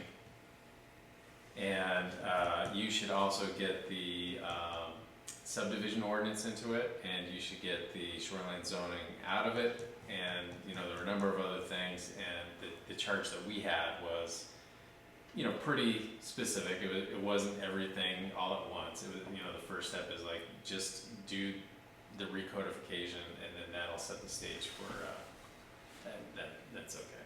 It's not, you don't have it in Yeah. here for some reason, it's, cause you go to zoning, zoning districts, Mhm. and officially, then,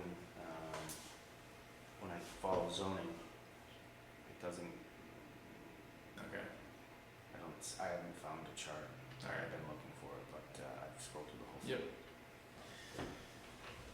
So, we will work to get, something to the board for your next meeting that, you know, even if it's not on the agenda as a discussion, I mean, you can like pick it up. Yeah, it'd be good to just, and it'd be take it good to home. just have, because Yeah. we're probably not gonna get to this by the first, because we're gonna be talking about, Iron Tales on the first Mhm. meeting in November, so we're not gonna talk about this, I would imagine, in any depth on that one. What is the timeline for, I'm trying to think of the top of my head, does any of the board members remember the site plan review and conditional use timelines, is that 60 days? It's not 75, but I don't have it on, it's right in front of me.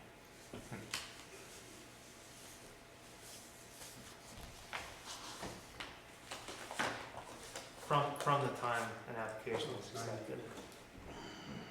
Yeah, it's 75 days from the time it's accepted, if I'm remembering correctly.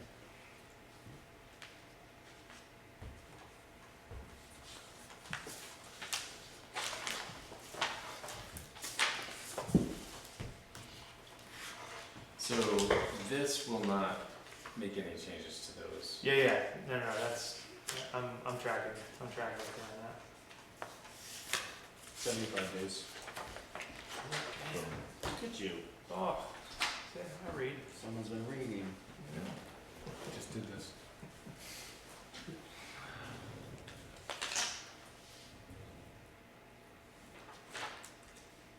Yeah, I think one thing we're gonna be discussing is, some things are kind of in multiple sections. It's like, you know, if somebody wants to cut down a tree, it's under vegetation, but it's also under shoreline zone.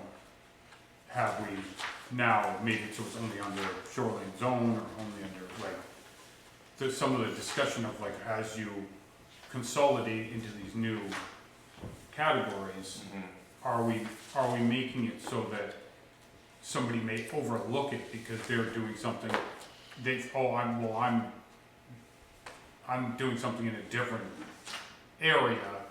So it's, because sometimes we have it in multiple regions of the ordinance, just so that it's plain to find. Sometimes it's hard to find because it's in the the region they're not looking in. Mhm. But other times, it's in multiple, you see what I'm saying, like, I think there's Right. there's gonna be, and I feel like there's a lot of that too, kind of, and it's hard to wrap our heads around every single instance of that, because we're not the applicant. I think a wise section to include, sorry, I didn't mean to interrupt, would be, I think you were talking about it a little bit before, but more for the editor, would be an instruction, almost, how to use this manual, kind of thing.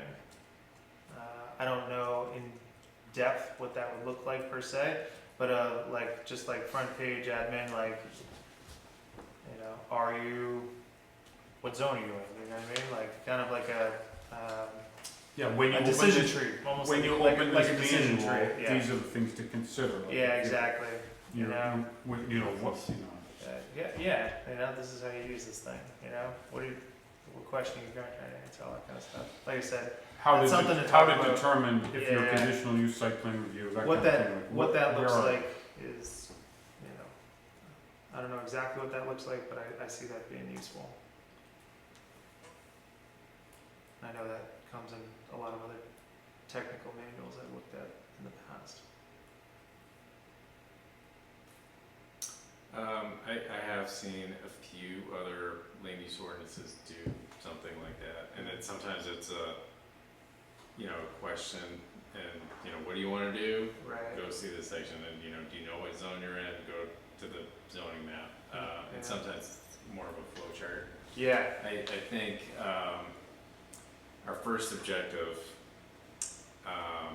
because I kinda thought, I guess I hadn't communicated with you too closely. I presumed like last year we had till like February kind of timeline. It's been changing every year lately. Yeah, we did have till February last year. Yeah, so I had that in my head, so I Yeah, and then before it- that, it was like. I could go March. back in my emails, it has changed almost every year. Yeah. So I think with that in mind, I can get this, I wanna make sure you guys have this as soon as possible, because if you need to have a public hearing before it goes to the select board, is the select board's public hearing on setting the warrant gonna happen after the 19th? They're gonna get everything on the 19th and then They decide want, what's yeah, gonna be and done. I think that the reason why they gave us more time last year was because of the change, it was the first spring one, was it the first one Yeah. last year? Or the year, I think there's been There two, are but they two, may yeah. be even earlier, Yeah, it's been earlier this year. they will buy some time, but they're trying to ring everything in, Yeah. or whatever you wanna call it, at a certain time. No, it's gonna take warrant finance a long time to review this thing. Not even us. Well, Um, every department's gonna take a substantial amount of time to review it, but I think that's part of why they need that buffer is, Yeah. because it's like, how long is, you know, warrant finance is gonna wanna really go, not just page by page, word by word this thing, that's gonna, that, I don't know how it's gonna go. So, yeah, I mean, Yeah. Well, take some time. okay. All right. So I don't think it's necessary to try to force this thing through this year, honestly, just because Okay. if we're just making, if we're not making any changes, then what's the rush? That's a fair question. And I have worked with some towns that are like, look, we know we need to do a recodification. This document's a mess. Everything's everywhere. Different sections have different fonts even. But they're like, our most pressing issue is to deal with these three policy things. Like we have to do this before the recodification, even though in an ideal world, we'd be working from the clean foundation and everything would be lined up. So, I hear what you're saying. I guess I would also ask at this point, I know that there were some discussions specifically around planned unit development definitions and how that, you know, should get changed or updated or clarified. I kind of made a mental note of that, but didn't move ahead with that. Are there any you know, more like substantive policy changes that, this group has been asked to make sure that they get on for town meeting. Because that might also, to your point, like, what do we need to prioritize? What is this one? What's that, Gavin? That's I mean, it may not be a big time either, but nothing we've it's, been asked, but something I thought about. it's just an addition to the, relocation section that, was distributed to us. I mean, it is one thing that we would like to get to town meeting this Right. year. So, I mean, if we've only got like We don't have a lot. 2 or 3 meetings before December 19th, it's crazy to say, but, Yeah. if this board's time is better spent on those things, I mean, I would love to see this go forward, but I know there's only so much, a board can do.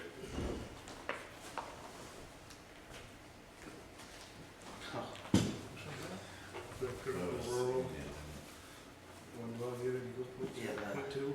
Oh, yeah. There's that one, yeah. yeah, dimensional requirements for critical rule. Yep. One dwelling unit equals 0.2 an acre.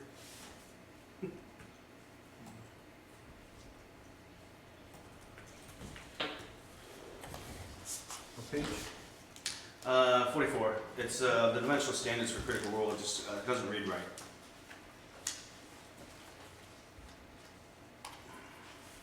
And that's the kind of thing where it's like, it's really hard for someone in the town office to say, well, everybody knows what we That's mean. what we're supposed to Yeah, say. like, it's, One dwelling unit equals 0.2 acres. Okay, so then you're getting 25 houses. yeah, there's a minimum lot size, and then if you multiply one dwelling unit needs 0.2 acres times minimum lot size, you could end up with many, many lots. 10 houses in the critical rule. Oh, no, actually, 25 houses. Yeah. Can you get that fly, Roger? Come on, stop Kill shooting you it all away. Is it just the one? Yeah. I thought going they were up and multiple down at the this point, table. 'cause everybody's doing it. Yeah. Felt bad, it landed on her forehead a couple times, I was like, oh, man. And you had a potential one as well? Suggestion. It was a suggestion to, if we approve a greatest, what we call a greatest practical extent, and then if any of the underlying conditions are removed, then that triggers a new application. So if, say they had a septic that was completely fine, and then they used that so that they didn't have to move backwards, but then they go and get a new septic after their approval, before they do any of the construction, then that would trigger a new application, I believe is what it was. Because we've had people playing that game lately. But it doesn't specifically say that it has to be done, but it's Well, if it doesn't comply with what we ruled, how could it go forward anyway? well, they get their building permit, put it this way, they get their building permit, they get most of their construction, and then they get rid of that underlying factor. It's just, How do they get the building permit if it's not complying? I'm with trying what- to figure out a way to explain it, but it's not as easy as just saying. Well, then we get a best practical location comes in. Yeah. And we'll look at it, and they say, well, X, Y, or Z, the septic is right behind it, we can't move back, we got a new septic, there's nothing wrong with it, it's right behind the house, so we don't wanna move back, rip this thing out. And we say, okay, right, you only have to move back 1 foot, or you can stay where you are. We make our, Or the power lines. I've had, but nothing in our ordinance states that, well, if you've changed it, then you have to go back in. And you guys have already approved it and said, and then after the fact, the applicant might say, well, I want those power lines moved anyway. so then we give them the permit, and before they do anything to the house, they move that septic. Yeah. And so they could have moved back 10 feet, or we would have had more leeway to relocate, but they said, oh, this thing is an existing Yeah. functioning, but then we say, okay, you can stay where you are, or whatever we say, then they go and move their septic. So how do they get a building permit then that says, Well, because it doesn't tell us that we have to readdress the scenario that it's, now that it's changed. It only says that you're addressing the scenario, and it says that if anything's been done within 5 years, then though you don't consider those things. But it doesn't say that if you want a new, if you get approved from the planning board and then you want a new septic, or you want to move the power lines, then that becomes a new application again. It was the other reason I tried doing this, so that our conditions and our motions will be a little more consistent and have all the details we need, so if something like that does happen, you can make a special condition saying, if you remove the septic after our approval, and the restricting factors change, then you need to do a new application. There's just been trickery going on. Some shadiness. It's always been like that. Yeah. with And it's just trying to tighten it up a little those. bit. Yeah. It's getting worse. Yeah, and it makes it easier for the code office to deal with the applicant when they encounter this sort of situation.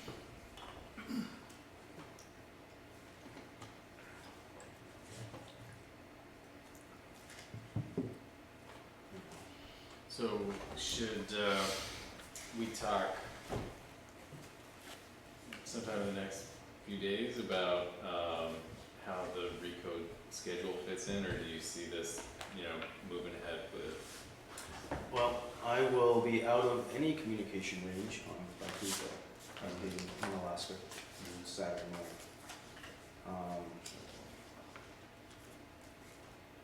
I don't think we need to necessarily delay this. I think we can. Yeah, we can I put think we forward. can. I think we can move forward. Okay. Well, Yeah. with I exactly, think exactly what we're talking If it about. doesn't work, it doesn't work. Yeah, exactly. If it doesn't work, it doesn't work. Like if we don't meet the timeline, we don't meet the it's timeline. done for next year if we get it done? Yeah, exactly. But if it's done, You're it's right. done. I mean, if we could throw in a workshop here and there, we don't have to spend 2 hours on a Yeah, whatever, Yeah. Tuesday or Wednesday night. We can come in for a half an hour, just have a quick little meeting if it's convenient for everybody, and Okay. something like that, we can have a discussion with, it's a workshop. I can Zoom Ben in. It's not, like, we don't do Zooms for actual meetings, but if he doesn't wanna come down here and we wanna just have a little thing and have some discussion with him, or his, one of his workers, then we can do it that way. Yeah, if you can get this to like a 90% solution or whatever within the next couple of weeks, we can get those printed out and pick them up and then go over them. I know I can get a little bit more time, but they're trying to set a Yeah. standard. Sure. But if I need to the 31st, I can get, or Sure. whatnot. It's just, they're just trying to not, because if they said, okay, you got till February 20th, and then I wanted to buy a couple more weeks, then they're gonna be like, we can't.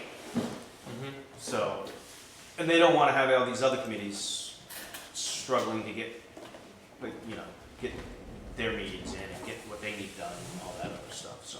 Okay.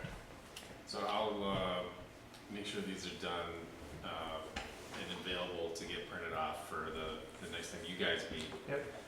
And then maybe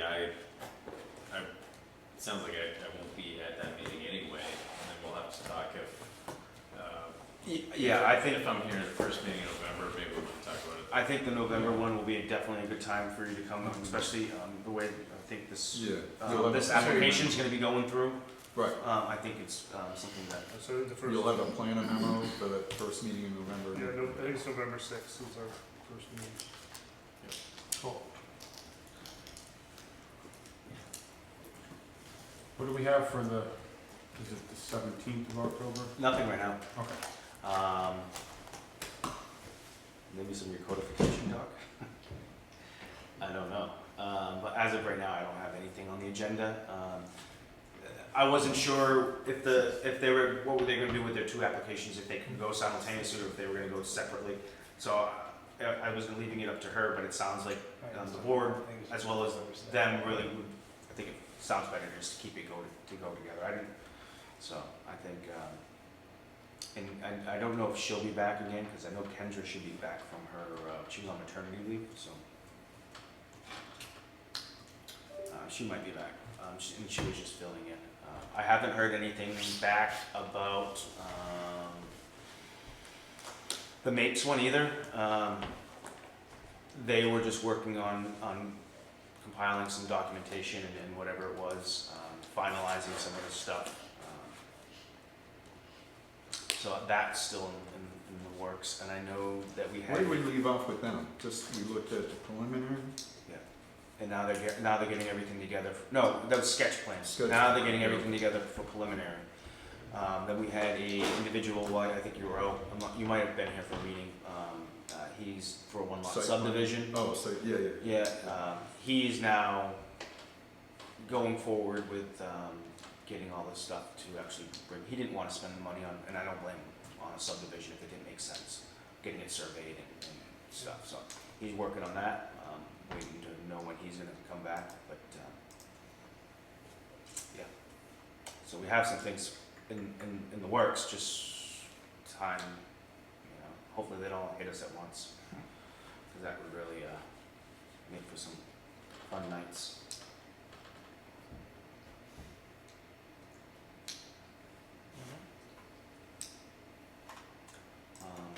But other than that, you know, I think we're The good. Lower Mousam one, have they gone away? The Subdivision in Lower Yeah, Mousam? yeah, they came back with some other stuff. I told them no, I wasn't even putting them in front of the board for it. They were trying to,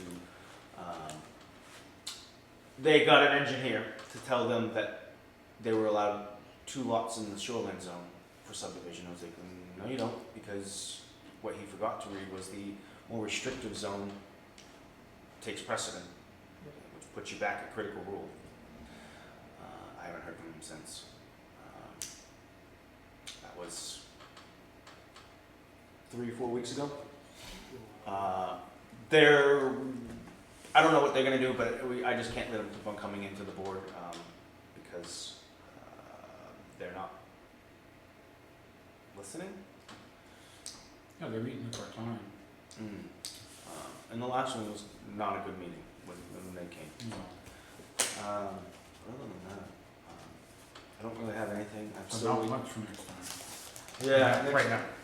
next meeting, and you know, I'll let Dave make the call. He'll talk with Chris to, if there's nothing going on, if you guys want a meeting, or if you wanna have, if Ben is able to come up with this recodification.